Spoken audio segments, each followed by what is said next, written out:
Good morning प्यारे बच्चों, आपका हमारी अपनी कक्षा में स्वागत है। How are you? I hope you all will be fit and fine. प्यारे बच्चों, हमने अपनी पहली वीडियो में जय जवान जय किसान कविता कर चुके हैं। उसकी सह प्रसंग व्याख्या हम कर चुके हैं और मैंने शब्दार्थ भी समझा दिए थे। आज हम करते हैं जय जवान जय किसान कविता के प्रश्न उत्तर। जैसा कि आप देख रहे हैं, यहाँ पर पहला प्रश्न है, फिर दूसरा, ऐसे करते करते 5 क्वेश्चन हैं और उन सब का हम आंसर लिखेंगे। पहला प्रश्न है, कविता में किस किस को प्रणाम करने की बात कही गई है? तो हम बार बार किसको प्रणाम कर रहे थे बच्चों? वेरी गुड, जवान और किसान को। ठीक है, तो शुरू करते हैं हमारा उत्तर। कविता में देश की रक्षा करने वाले जवान कौन होते हैं? जो हमारे देश की रक्षा करते हैं, तथा अन्न पैदा करने वाले किसान को प्रणाम करने की बात कही गई है। और अन्न कौन पैदा करता है? किसान। ठीक है, तो हम किसको प्रणाम करते हैं? देश की रक्षा करने वाले जवान को और अन्न पैदा करने वाले किसान को। किसान अपने देश के लिए किस प्रकार योगदान देता है? कैसे योगदान देता है? अन्न पैदा करके, है ना, कड़ी परिश्रम करके, मेहनत करके।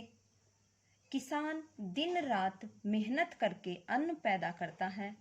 किसान के इस योगदान को देशवासी भुला नहीं सकते। किसान की कड़ी मेहनत से ही हमें साग सब्जी, फल व अनाज मिलता है। कौन कौन सा योगदान करता है किसान? कड़ी मेहनत करता है अपने खेतों में, है ना, और सोना पैदा करता है। सोना किसको बोला गया है? अन्न को। और वो अन्न हम खाते हैं। हमें कहाँ से मिलता है अन्न? किसान के कारण। ठीक है प्यारे बच्चों, प्रश्न नंबर 3 है, कविता में जवान को प्रणाम करने की बात क्यों कही गई है? कविता में जवान को प्रणाम करने की बात कही गई है क्योंकि जवान अपनी जान की परवाह किए बिना ही हमारे देश की रक्षा करते हैं और दुश्मन की दनदनाती गोलियों का डटकर मुकाबला करते हैं।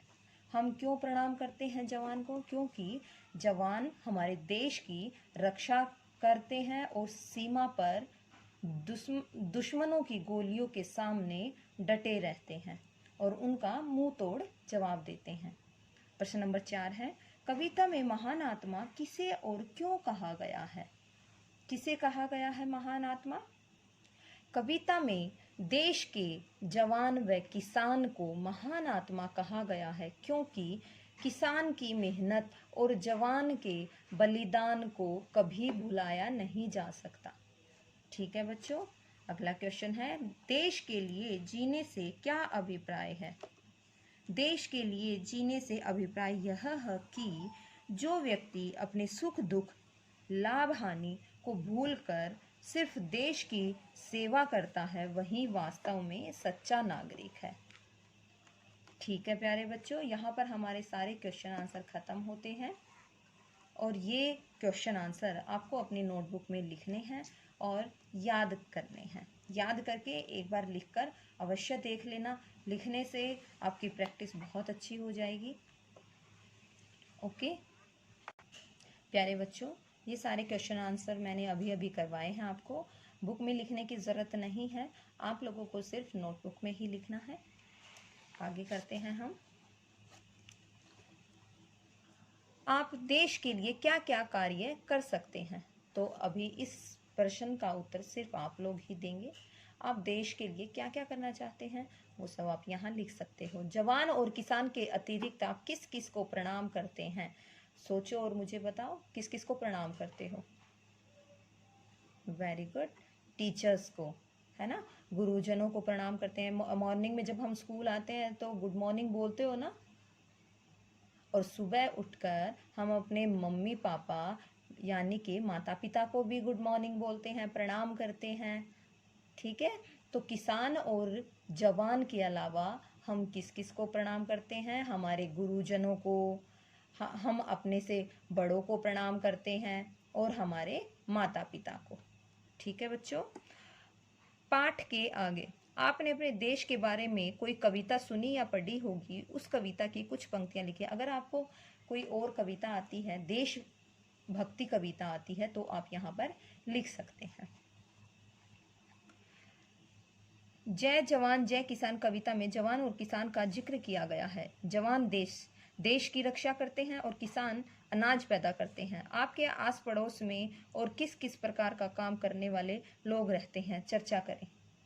अब आपको ये बताना है। अब किसान हमें पता है खेत में अन्न पैदा करता है, जवान हमारे देश की रक्षा करता है, और ऐसे कौन से लोग हैं जो आपके आसपास काम करते हैं, जैसे बढ़ई कौन होता है, जो फर्नीचर का काम करता है ना, लकड़ी का काम करता है, इनको आपने देखा होगा, है ना।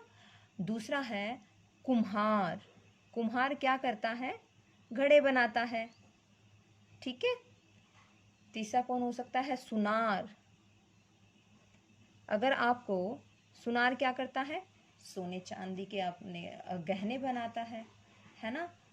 और अगर आपको कोई और भी याद है तो आप लिख सकते हो, जैसे कि लुहार कौन होता है, जो लोहे की चीजें बनाता है, जैसे तवा, चिमटा, है ना। चलो नेक्स्ट है, अपने साथियों या अध्यापक के साथ रक्तदान के बारे में चर्चा करें। रक्तदान क्या होता है बेटा, खून का दान कर देना। आइए आवाज पहचाने, डरा नहीं सकी जिसे वे दनदनाती गोलियों की आवाज से दनदनाना कहते हैं। अब हमें पता है गोलियों की आवाज को हम क्या बोलते हैं, दनदनाना, ठीक है।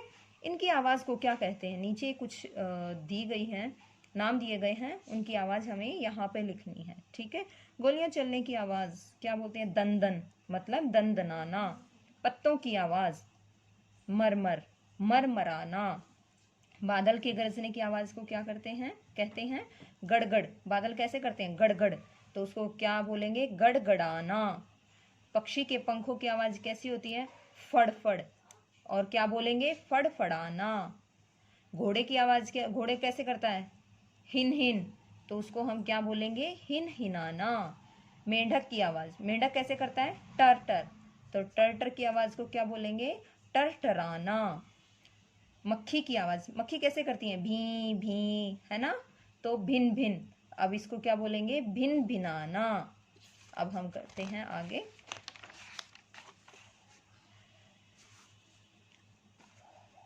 पराक्रमी जवान मातृभूमि की शान बान है, परिश्रमी किसान से यह देश भाग्यवान है। इन पंक्तियों में पराक्रमी शब्द जवान के लिए और परिश्रमी शब्द किसान के लिए आए हैं। ध्यान से कविता पढ़ें व लिखें कि जवान और किसान के लिए किन किन शब्दों का इस्तेमाल किया गया है। आप यहाँ पर अपने अकॉर्डिंग शब्द लिख सकते हैं, ठीक है। पहले कविता को ध्यान से पढ़ना है और फिर लिखना है। जवान को क्या बोल सकते हैं हम, कविता में क्या क्या बोला गया है, पराक्रमी होता है, धैर्यवान, धैर्यवान होता है, शौर्यवान होता है, बलवान होता है ना। किसान क्या क्या है, तपस्वी है, त्यागी है, भाग्यवान है, ठीक है बच्चों। अब आगे है री और र के बारे में बताया गया है, भाषा की बात है, री और र, ठीक है। पराक्रमी जवान मातृभूमि भू की शान बान है, मात्र मेरा तन नहीं सर्वस्व ही कुर्बान है। पहले वाक्य में मातृ शब्द आया है, या आपने देखा यहाँ पर मातृ शब्द आया है। इस शब्द में त्रि शब्द किस से बना बेटा, त। अब नीचे ये हलंत लगा है, इसका मतलब है आधा त और री से मिलकर बना है, ठीक है। किससे मिलकर बना है, त्रि शब्द आधे त से और री से। दूसरे वाक्य में मात्र शब्द में त्र में क्या क्या लगाया गया है, त और र। यहाँ पर जो त है वो कौन सा त है बेटा, आधा त। नीचे जब हम ये नीचे थोड़ा सा जो हलंत लगाते हैं उसको क्या बोलते हैं, आधा त और र से मिलकर बना है। आप भी कुछ शब्द बनाइए। अब हमें भी कुछ शब्द बनाने हैं, त्रि वाले शब्द। री की मात्रा होती है ये, तो इसको क्या लिखेंगे हमने, पहला शब्द क्या बनेगा, नृप। ये क्या है बेटा, री की मात्रा, ठीक है। आगे क्या है, तृप्त, तृप्त क्या होता है, जिसकी प्यास बुझ जाती है, त री प त, तृप्त, आधा प है। कृषक, कृषक क्या होता है, किसान। त्रय वाले शब्द किससे किससे बने हैं, आधा त और रै से। देखो ये लिखा गया है, इसमें क्या आएगा, पत्र, मंत्र, त्रिशूल, ठीक है। ये आपको अपनी बुक में लिखना है। यहाँ पर हमारा पहला चैप्टर जय जवान जय किसान खत्म होता है। आई होप आप लोगों को मेरी वीडियो पसंद आई होगी। अगर आपको पसंद आई है तो लाइक और शेयर ज़रूर करें। Thank you.